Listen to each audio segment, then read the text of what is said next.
All right, so here's how this all got started. Body language is the management of time, space, eye contact, gesture, facial expression, stance, movement. And what I study is how body language impacts leadership effectiveness, particularly in things like managing change, negotiation, sales, job interviews, dealing with multicultural international teams. And I also blog for Forbes. And that's what I blog on. I blog on mostly on body language and leadership. But last April, I did a blog on 12 ways to spot a liar at work. Now, my blogs do, you never know. Some blogs get a couple thousand. If it's really popular over time, it'll get to 20, 30, maybe 80,000. This blog in the first 10 days got 263,000 hits. And I thought, well, okay, people are interested in that topic. As was I.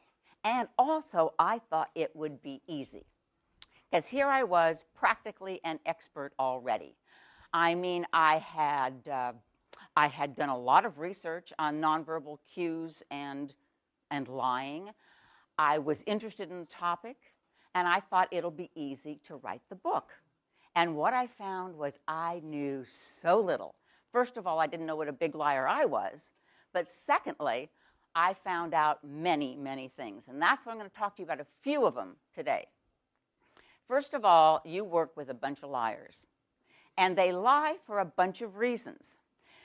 One of the things that I did was interview 547 people in the workplace to find out what kind of lies they were experiencing on a regular basis.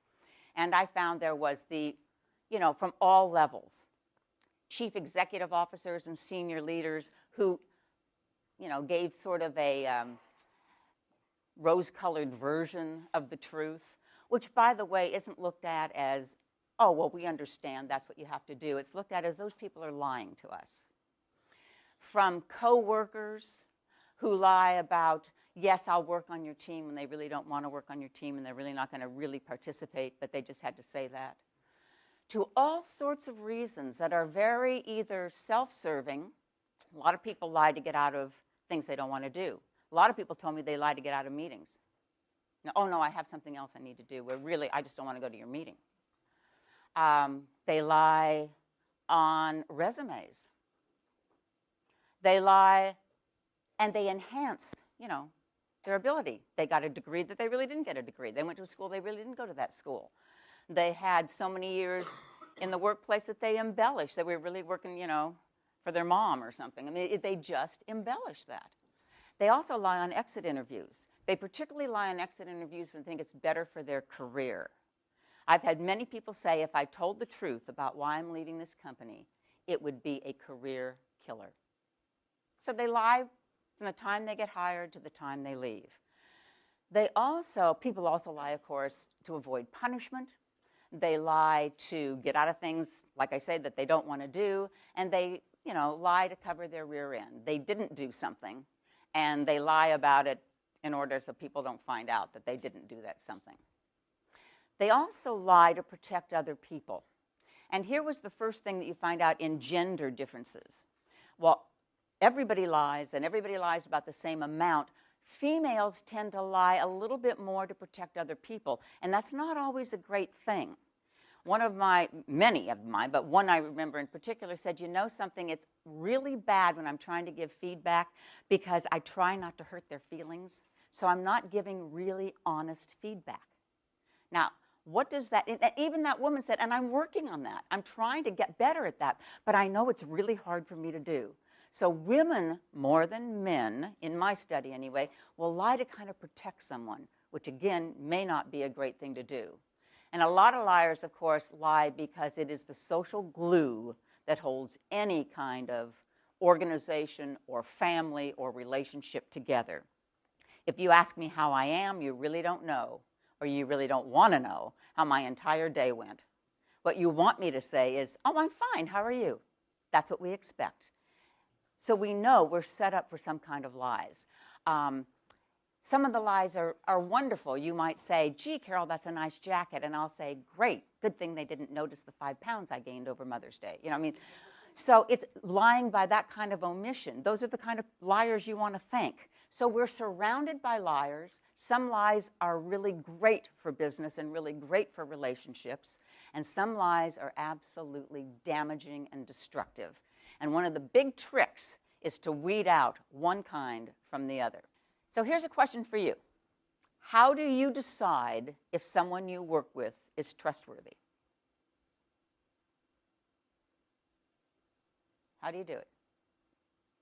How do you decide if somebody you go to school with is trustworthy? What do you do? How do you know? Tell me. I trust them until they prove me that I shouldn't. So you trust initially, and then you wait for some action. Okay, in the back. Steps. So you build that trust by starting with something small and they'll building up. So you build trust by you see if they're trustworthy in smaller situations, and then you give them more information or more of your trust as they look like they deserve it. How else? Yeah. Yeah. You ask someone else, what have you heard about this person? What's their reputation? What don't I know that I should? How else? You can see the eye contact. Yes. The eye contact. The way the person establishes eye contact. The way, this is going to be good. We're going to talk about eye contact a lot in a little bit, but the way someone establishes eye contact. Anything else? Yes? I can their emotional stress and see how they react in a situation where they're So you break up with them before you date, then you see how you put someone in emotional stress to see how they react to that. You know, this is what audiences tell me all the time, that trust is something that grows, that has to be built, that you look for certain things. I want to show you how you really decide whom to trust. This is research from Princeton. What they have done, and I'm going to show you the little movie of it, is they say if you move 3 things on a face, eyebrows, cheeks, and chin, you can make a person trustworthy or untrustworthy. And that we decide if someone's trustworthy in about the first 7 seconds of meeting them. Like we make all these other assumptions about people. Are they attractive? Are they someone we want to be with? Are they likable? All of that in the first 7 seconds. So if the inner corners of your eyebrows are high, if your cheekbones are prominent, and if your chin is wide, you look trustworthy instantly. If your inner corners of your eyebrows are low, if your cheekbones are recessed, and if your chin is narrower, we don't trust you. They've also done one other thing in this little clip, and that is they've taken the corners of the mouth from up to down. Neutral, trustworthy,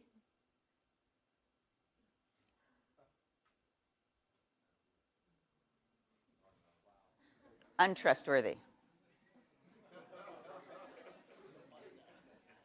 Yeah, the shading. So that's how quick it is. That's how fast we make a decision about other people. Biases, prejudices, assumptions are also right in our way when we go to find out if someone is trustworthy or if they're telling the truth.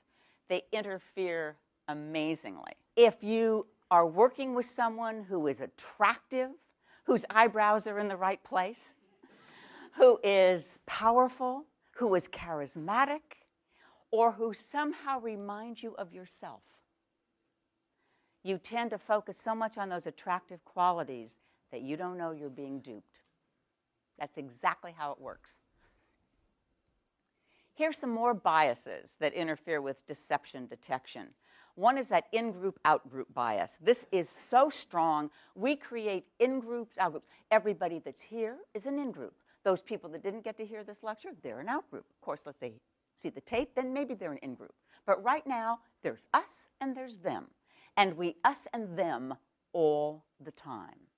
We tend to trust people in an in-group much more than we trust people that are dissimilar or in an out-group. And we do it automatically. In fact, when you look at cross-cultural lie detection, we actually process what's being said by ourselves and what's being said by people from our in-group differently with a different part of the brain than we process things that are being said by people in that out-group. It's a very strong bias. What I call vested interest bias. This is why, we should be the best at knowing if our spouses, if our loved ones, if the people we're dating, if our best friends are liars. And many times we're the worst because we have a vested interest in their telling us the truth. If your boyfriend or girlfriend says, "I love you," we have an interest in having that be true. If our child says, "No, I didn't do that. I wasn't one of those people that got caught doing that. I wasn't even there," we have a vested interest in having that child because we raised that kid. So that kid's got to be pretty good. Anytime you have a vested interest in someone, you are biased toward them being truthful. Appropriate behavior bias is an interesting one, and that is, I know, or I think I do, how I'd act if I were telling the truth. So when I see someone who's acting differently, they got to be lying. You see, it's just like grief. People don't grieve the same. Some people, go into a manic kind of high, and some people go into an incredible depression, and some people are somewhere in between, but we're not the same. It's the same way with lying. It's not totally identical. Plus, we don't really know how we look when we're telling a lie. We just assume we would look a certain way. We do this all the time when we're watching people on television. He must be lying because look at the way he did something. I would never do that. And confirmation bias. This is the most insidious of all. Let me show you how your brain works. I was raised in Palo Alto. When I graduated from Pali High, my first job was a night job. At that time, we had been living on Oregon Avenue, and in our, the wisdom of my entire family and financial deals, we sold that house because we made, $3,000 or something. So obviously, that was a great deal. So my parents then moved, and they were living in and managing this condominium complex. Now, this is the kind of condominiums that are all alike in a row. I'm working nights. I come home, it's like 3 in the morning, I'm tired, and I walk up to the condominium, have my key out, and I notice there's a bicycle. And I thought, well, we don't have a bicycle. But, well, okay, my dad also was he did a lot of things, but he also was doing some work with newspapers. Maybe it was for some of the newsboys or somebody so he got a bicycle for a prize. I don't know. I walk in, I go, all new furniture. Now, instead of my brain going, wrong, wrong, wrong, my brain does what every brain does, and that is tries to make sense of something I know is true. I know I'm in my parents' house. Therefore, this furniture can be explained. Okay, they went out and bought it tonight. I did this entire, it probably only took a few seconds. It felt like about 5 minutes of trying to rationalize what was going on. I looked over, and the door to the lower bedroom was open. This condominium had 3 bedrooms, 2 were upstairs, 1 was below, and my uncle was staying with us, and I said he would never leave the door open. It was only then that I realized it's 3 in the morning, and I'm standing in some stranger's condominium. Now, my parents, being the managers, had the master key. I could have walked into any of them. But that's how brains work. Once you've decided you know the truth, once you've seen those eyebrows go down, so you know that you don't like that person, you don't even know why you don't like that person, or he reminds you of somebody you don't like. Once you've made that decision, then you are going to think and look for all the ways that justify that decision. Aha, I knew I couldn't trust him. And you will find and give much more meaning. If somebody does this and you like them, oh, that's the way she stands. I've seen her do that a lot of times. If someone does this, you don't like them, aha, resistant, I knew it. See, you can't trust that person. We will read into it once we've made up our mind. All right, the verbal and nonverbal signs of deception. This was the most fun to do. We'll do some verbal first. Selective wording. I want you to ask me if I've ever taken drugs. I don't do drugs. Did I answer the question? No. No. Ask me, did I leave my last workplace under good conditions? Did you leave your last workplace under good conditions? I love to pursue things that were more in line with my skills and talents. Did I answer the question? No. Selective wording. Quasi-denials. That's like, I could be wrong, but this is what I think happened.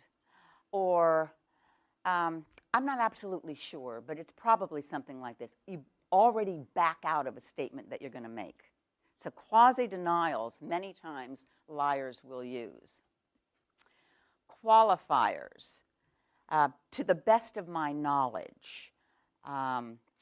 I could be wrong again.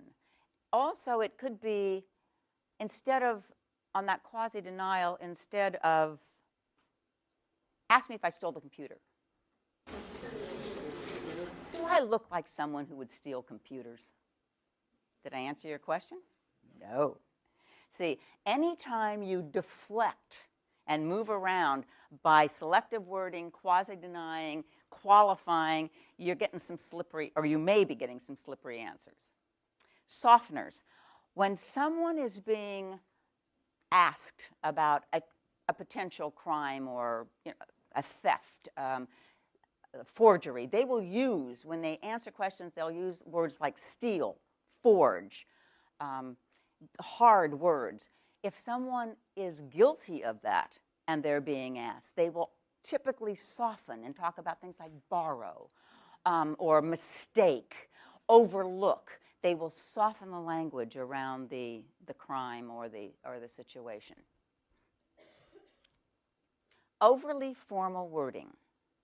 I did not have sexual relationship with that woman, Ms. Lewinsky. Not, I didn't have sex with Monica, I did not have sex.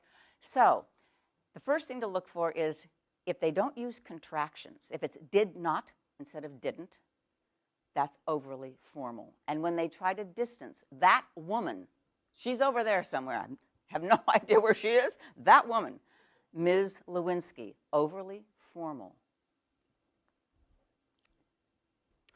The other thing to remember is sometimes people actually do tell you the literal truth, but you don't hear it that way. So remember, if your boss says, I'm thinking of putting you up for that new job that's opening in someone else's department, that's exactly what she means. She's not putting you up. She may not put you up, but she's thinking about putting you up. So don't hear more into words than what people say. People will typically tell you the truth, but they'll put it in a way that you can read a lot of things into that. Nonverbal. Here's the science behind detecting lies nonverbally. Most people, if we're not habitual or pathological or practiced or any of those other things, when we lie, our brains have to work harder. First of all, we have to remember the truth. Then we have to construct the lie. We have to remember not to tell the truth.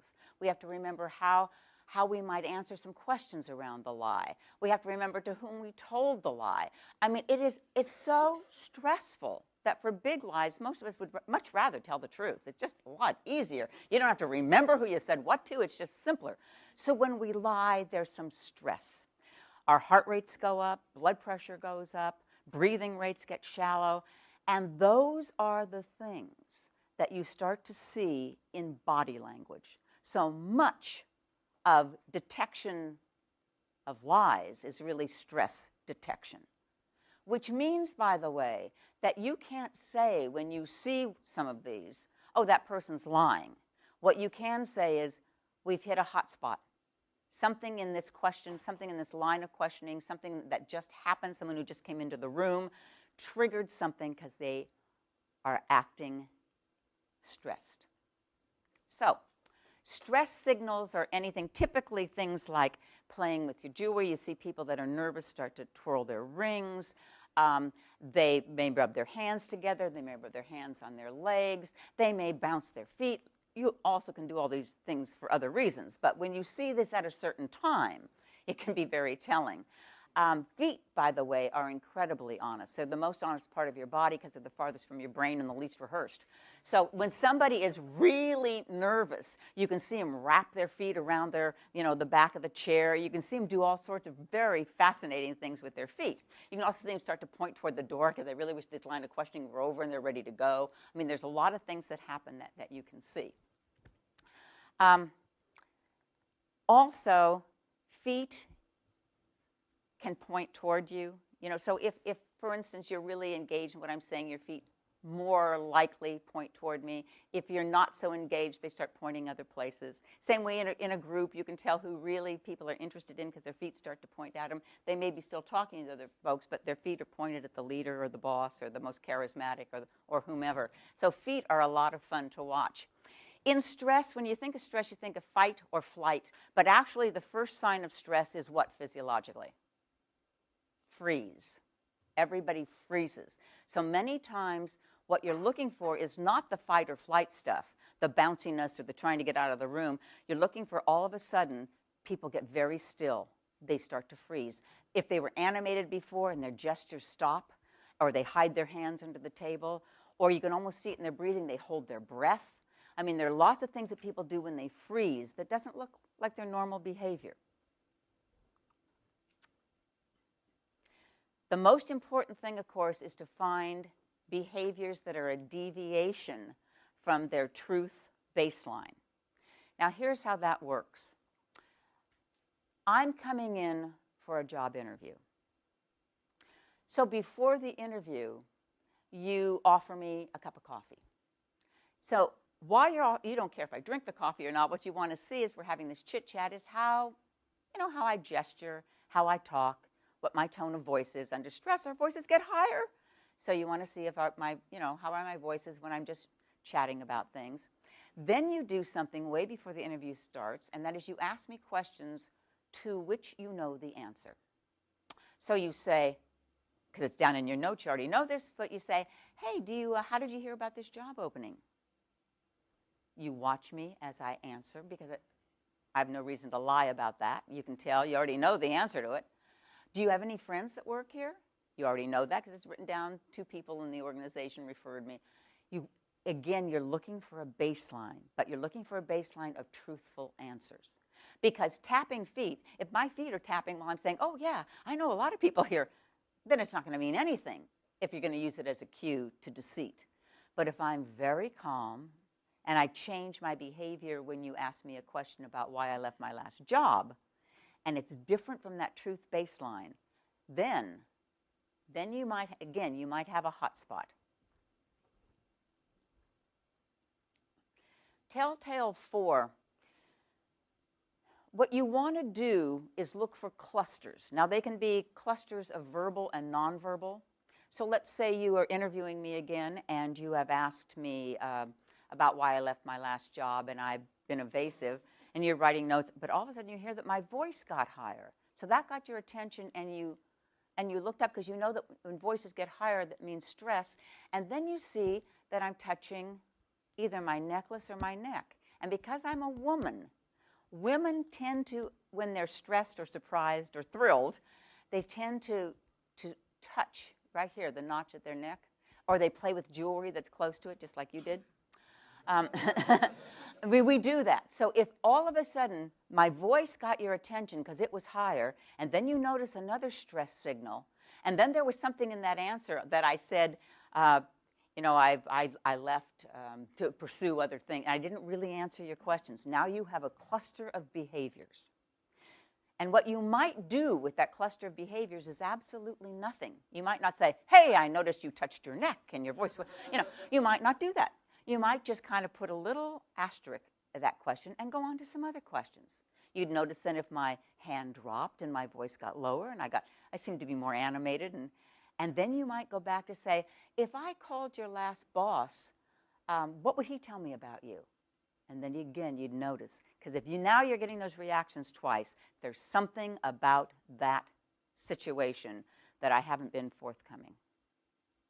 So that's how you would use these. The Telltale 4 is out of Northeastern University, and they did this study, and no one else has replicated it, but I'm just throwing it out to you, that there are 4 body language cues that if you see them in the course of, say, 2, 3, 4-minute conversation, this is the telltale cluster. This means you're talking to a liar. So if they touch their face, if they rub their hands together, if they pull back, and if they cross their arms. If you get those 4, you got a liar, according to this research. So you'll have to tell me, you'll have to be my study group and see if that's accurate or not. Eye signals. The biggest myth around deception is that liars don't look you in the eye. And partly, children aren't real good at looking you in the eye. Kids are, more likely to drop their eye contact. But so are people from different cultures. So are people, there's many, many reasons why someone would drop their eyes, which is good to know, by the way, when we end up with this about how not to look like a liar. So I'll go back to that in a minute. But right now, just know that there's no research that says that liars don't look you in the eyes. In fact, good liars, or maybe not so good liars, actually overcompensate, because they've heard that too. So they look you too much in the eyes. And pretty soon you think, why didn't he just stop looking at me? She's just staring at me. This is getting creepy. And because I'm trying to make sure that you know that I'm telling the truth. But there are some eye signals that actually are valid. Another one that isn't valid, by the way, is the neuro-linguistic programming, the NLP work about if you look up to the right, it means something. If you look up to the left, it means something. It probably does mean something. I'm not saying that it's incorrect with that, but there's no correlation to where your eye moves and if you're lying or not. I was taught that. I was taught that if your eyes moved to a certain direction, it meant you were constructing a truth rather than recalling a truth. But studies now say not so much.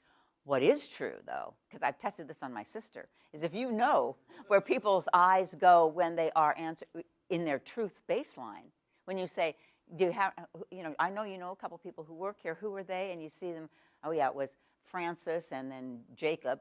And you notice where their eyes go, and then you ask them something later, and their eyes go to the other side as if they're getting information from another part of their brain. That would be telling, regardless of which side their eyes go to.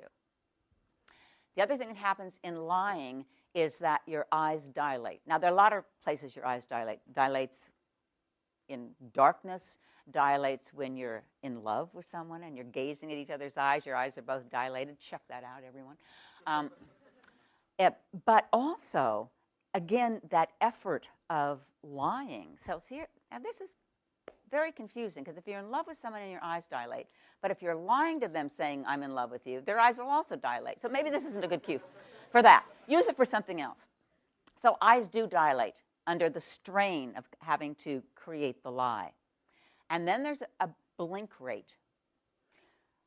When the liar is lying, the blink rate goes down. The minute the lie is after it's constructed and told, the blink rate is low. And after the lie is told, oftentimes liars' blink rate will increase up to 8 times. Now, blink rate makes people look nervous. I know when I was doing watching some of the presidential campaigns, high blink rates are not good for a presidential candidate because it makes them look like they're lying or unsure. But literally, if their blink rate is low and then it goes up after they've said something, that would be a better indicator than just normal blink rate. And emotional incongruence. This is where I think a lot of people who are good at detecting lies find it's kind of that gut feeling you get when something is off.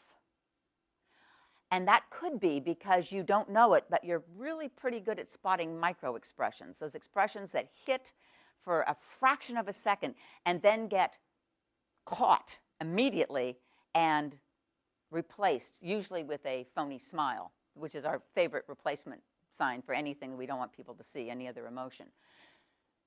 When something is off, when something with their body language is off, when someone says, like an executive that I saw speak was asking for questions, and he said, now I'm open for questions.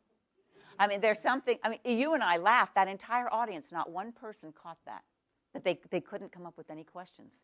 It was such a dichotomy between what he was saying and what his body was displaying. So those are the things that you catch unconsciously or consciously now, more often, and that will make you think somebody's lying. So you want to, that's that gut feeling, you want to pay attention to it. There is something, though, that emotions won't tell you. A liar can look incredibly fearful that he's going to be caught. But so can a truthful person look very fearful that you're not going to believe him. So fear, you're not mind reading. What you're doing is picking up an emotion. And you can be pretty good at that. You can say, okay, I know that's fear, but you cannot say what generated that fear.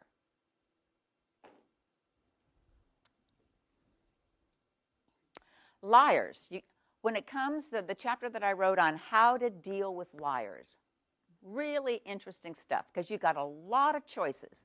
You can report a liar, you can confront a liar, you can ignore a liar, or you can thank a liar. You know, thank the one that tells you how good you look when you really don't feel that good. But here are the questions. See, and unlike other things, I can't give you the 5 things to do, but I can give you the few questions to ask so you can build your own strategy, because it really depends. First of all, it depends on your legal obligation. When you go into the workplace or the classroom, if you're teaching, you're going to have some legal obligations. You are going to have to report pornography, even your own. No, I'm kidding. You're going to have to report pornography. You're going to have to report child abuse. You're going to have to report certain sexual abuses. I mean, those things are mandated. And there's no getting out of that. Those things you have to report. You can't ignore them. You can't ignore them legally. You can't ignore them ethically or morally. You're also going to be in an organization that has certain policies for reporting. And you're going to have to know what those policies are and follow them. Because particularly if you want to report someone and you don't follow procedure and you do something else, it's going to come back and hit you in the face, not them. It'll be, why didn't you do it the right way? You weren't supposed to go to your boss's boss. You were supposed to go to HR. Or whatever. So you want to make sure you know how that works. It also depends on who the liar is. If the liar is someone you're negotiating with, you're going to respond to that maybe very differently than if the liar is your boss, or if the liar is someone who reports to you, or if the liar is one of your coworkers, a colleague, a friend. It depends on what the impact of the lie is. And if you're going to report liars, by the way, this is what you need to document. You can't go into HR or your boss's boss or to whomever and say, my feelings were really hurt when this person lied to me. I am so upset. They don't really care. But you could go in and say, this lie is damaging team morale. You need to give them some impact on the team or the organization or the project, something that makes some kind of not only personal. You can certainly say how it's affecting you personally, but the more you can document the impact of the lie in a bigger arena, the better it is. And this is very interesting. What do you want the liar to do? Do you want her to resign? Do you want her to be fired? Do you just want her to know that you know? Do you want her simply to go somewhere else because you know she's a big liar and you never want to work with her again, but you just don't even want her to even know that you know? Do you want her to apologize? Do you want her to retract the lie?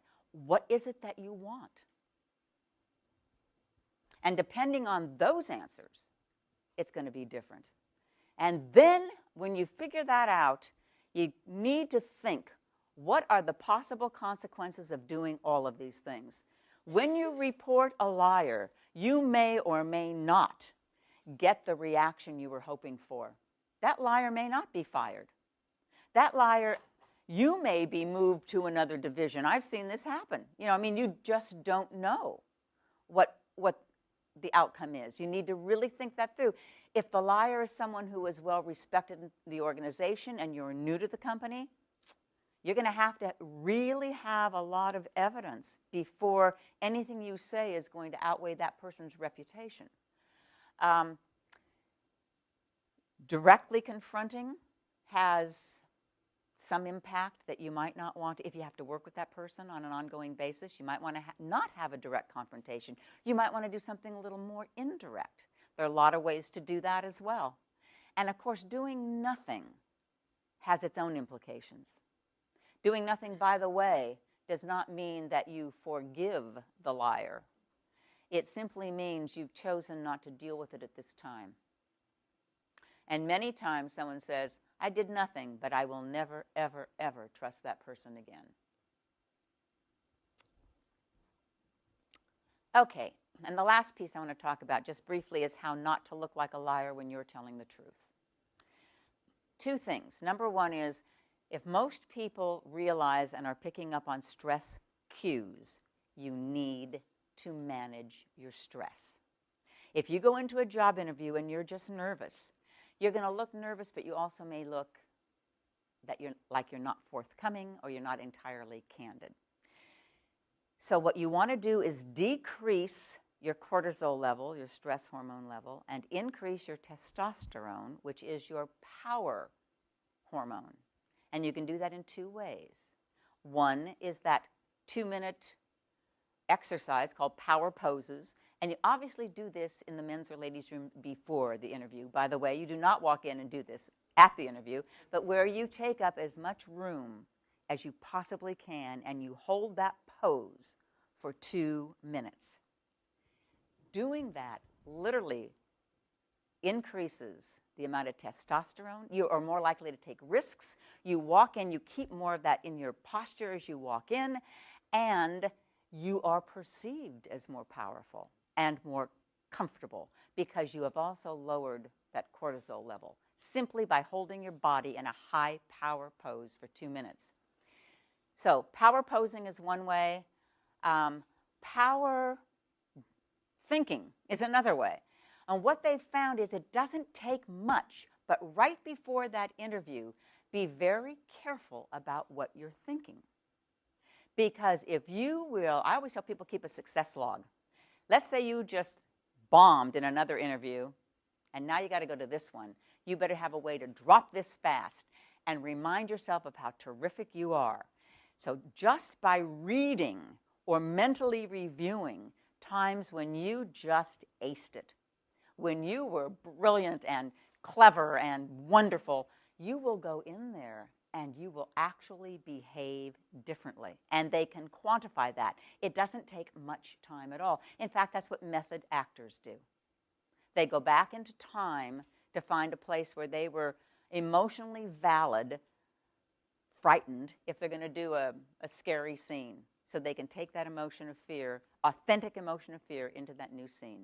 So it's something actors do all the time, but it's amazing now the research they've done, and it's particularly good for job interviews. So remember those two things, power pose and that power thinking kind of thing. And by the way, when you are in the waiting room, what you don't want to do is bring your smartphone, because what does your body do? It hunches over, it does this. What you have done now is you've decreased your testosterone and increased your stress hormones, cortisol level. Bring a newspaper, you know, stretch, so your hands can actually stretch out. I mean, there is something to this, so make it work in your favor. And of course, the other thing is, since most people believe that eye contact is important, even if it's not in your cultural heritage to have that kind of extended eye contact. Not stalker stare, we're not going there. We're simply talking about, you know, looking at someone maybe 60% of the time, particularly when they're talking, so that you make that connection. You will simply look more candid. Now, I want to tell you one quick story, and I won't probably have time for questions. So what do you want, a story or questions? I can do either because we have 5 minutes. All right.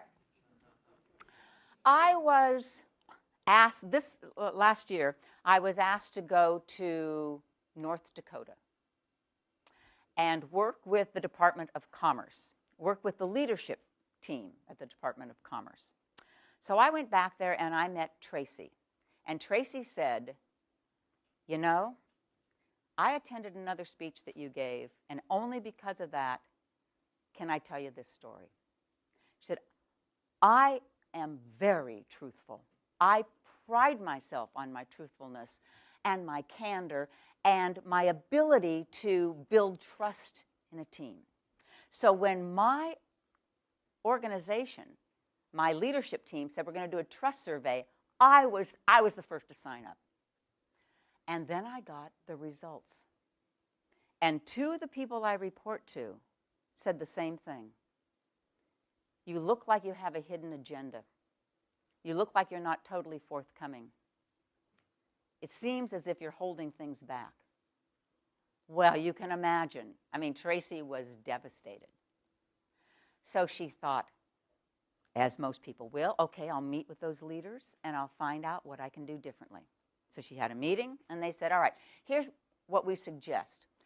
Before you present an idea, maybe you need to give us more of the backstory. So it doesn't look like there's something so self-serving. Here's what I've been thinking about. Here's why I decided this idea would be good for the organization. Months and months Tracy worked on this. Backstory, did the whole thing, presented her ideas. Next year, trust survey, same results. You don't look candid. You're not telling us the whole thing. It looks like you have a hidden agenda. And she said, then I heard you speak, and I thought, could it be something I'm doing with my body? So she thought, she said, you know, we're in North Dakota. It's pretty cold here in the winter. You know, I called them, because I'm going back there in the fall to do another thing for the governor's conference, but I called them, they tell me the high today is 12 below. I mean, you know, that's cold to me. So anyway, she said, it's pretty cold here, and she said, and I'm naturally cold anyway, so I would sit in the meetings, and I would kind of huddle up, cross my arms, and pull my body in. And she said, so I wondered if I didn't do that, if I would come across differently. So she said, so I layered. You know, I was wearing like 5 sweaters, but I was comfortable. And she said, so I uncrossed my arms. I would gesture with my hands showing, more sweeping gestures, more inclusive, warmer kind of looks. And that was it. The next trust survey, highly trustworthy, very candid. I mean, it was amazing. When people talk to me about impression management, and they say, well, Carol, if you're telling us in an interview, you know, you stand like this before you go in, and you have to layer if you're going to be in a cold room. I mean, isn't that just kind of lying? Isn't that kind of manipulative? And I say, yeah, sure. It's just as manipulative as spell checking your resume before you send it in, or dressing for success before you go on that, or minding your manners, you know, if you're going out for a business lunch. All of those, very manipulative and highly recommended, by the way. Body language is, when you're working on impression management, it's not to fool people that you're something you're not. Because you really are smart, you really are good, you really are talented, and you really are candid. So why don't you just look that way? All right, that's it. Thank you so much. Really great. World.